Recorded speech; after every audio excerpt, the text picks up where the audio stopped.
Speak with the listeners, if you would, about the two drivers and what's been learned about how we can use this information to basically our advantage. You spent a lot of time in the book on this, and I think it's extremely important relative to the art of impossible and obtaining peak performance.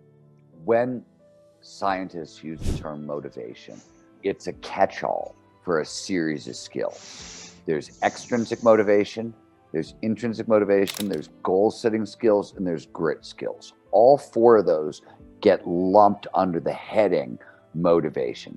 What you've been talking about is the front end of that equation, which is there are two big sets of motivators that psychologists have discovered there's extrinsic motivators and intrinsic motivators. Extrinsic motivators are things that are external to us. This is money, sex, or fame, right? Things that are outside of ourselves that we're motivated to try to get.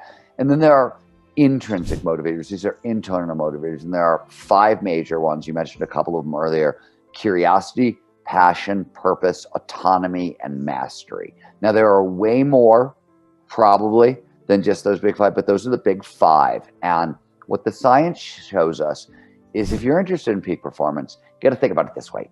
Motivation is the energy that gets you into the fight, right? You're nowhere if you're not motivated.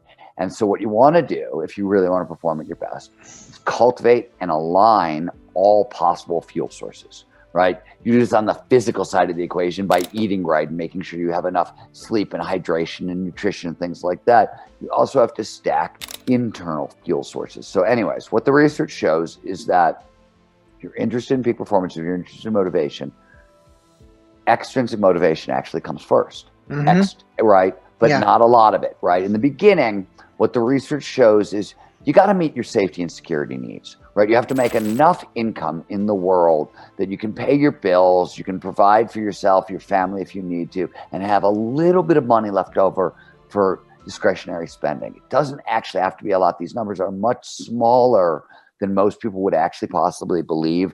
For example, a lot of this core research was Daniel Kahneman's research. He found that for single family households, you're dealing with about $75,000 a year. This is household income.